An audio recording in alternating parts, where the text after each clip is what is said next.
Welcome back another video free spoken English ক্লাসে আপনাদের সবাইকে স্বাগতম। তারা একটি নতুন বাড়ি নির্মাণ করার পরিকল্পনা করছে। দে আর প্ল্যানিং টু বিল্ড।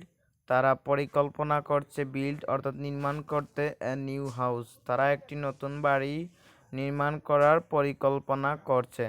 সে খুব দয়ালু এবং সাহায্যকারী। He is very kind and helpful. Say kind মানে হচ্ছে দয়ালু, হেল্পফুল মানে হচ্ছে সাহায্যকারী। সে খুব দয়ালু এবং সাহায্যকারী। আমি আমার অবসর সময়ে দাবা খেলতে পছন্দ করি। I like to play. আমি পছন্দ করি চেস, দাবা ইন মাই স্পেয়ার টাইম। আমার অবসর সময়ে। দেখুন এই যে spare time, leisure time, free time, এই সবটির মিনিং কিন্তু এক, অবসর সময়। অ্যাডভান্স ইংলিশে বলা হচ্ছে স্পেয়ার। ওকে, আমরা আজ রাতে পারিবারিক ডিনার করছি। We are having a family dinner tonight. আমরা আজ রাতে পারিবারিক ডিনার করছি। এটা কখন হয় দেখুন, ধরেন আপনার ফ্যামিলির একজন চাচা টাউনে থাকেন, একজন গ্রামে থাকেন, আর একজন বিদেশে থাকেন।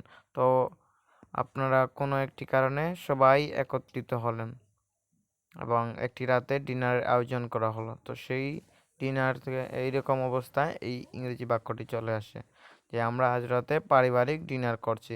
We are having a family dinner tonight.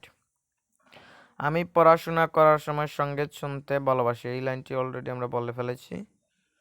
সে সন্ধ্যায় উপন্যাস পড়তে উপভোগ করে। She enjoy reading novels in the evening. সে সন্ধ্যায়, নোবেলস মানে কিন্তু উপন্যাস। দেখুন নোবেলস, নোবেল নয়, নোবেলস মানে হচ্ছে উপন্যাস। তারা এই সপ্তাহান্তে তাদের আত্মীয়দের সাথে দেখা করতে যাচ্ছে। They are visiting their relative this weekend. They are visiting, তারা ভিজিট করতে যাচ্ছে বা দেখা করতে যাচ্ছে। দে আর তাদের রিলেটিভস, তাদের আত্মীয় স্বজনদের। দিস উইকেন্ড, দেয়ার রিলেটিভস মানে হচ্ছে তাদের আত্মীয় স্বজনদের সাথে। দেন আমি ভবিষ্যতে বিদেশে পড়াশোনা করার পরিকল্পনা করছি। আই প্ল্যান, আমি পরিকল্পনা করছি। টু স্টাডি, পড়াশোনা করতে। অ্যাবাউট, ইন দ্য ফিউচার, আমি ভবিষ্যতে বিদেশে পড়াশোনা করার পরিকল্পনা করছি। I plan to study about in the future. About, about. Okay, আমি পার্টির জন্য কিছু খাবার আমাদের পার্টির জন্য কিছু খাবার কেনা দরকার। We need to buy some food for the party. আমি যেভাবে স্পিডে কথা বলি, সেন্টেন্সগুলো দেখুন, এভাবে কথা যদি বলেন তাহলে ফ্লুয়েন্ট ইংলিশ হয়ে যাচ্ছে। I need to buy some food for the party. We need to buy some food. এই 3-4টি শব্দ একসাথে বলবেন, পরের 4টি আর একসাথে।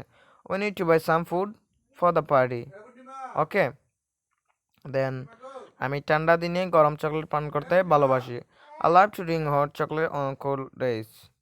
আই লাভ টু ড্রিঙ্ক, আমি ড্রিঙ্ক মানে কি পান করতে, hot chocolate on cold days. Thank for watching this video. আজকের ভিডিওতে অনেক নয় চলে আসছে, তার জন্য সরি। পরবর্তীতে আমরা অন্যান্য আরও সেন্টেন্স নিয়ে আলোচনা করব।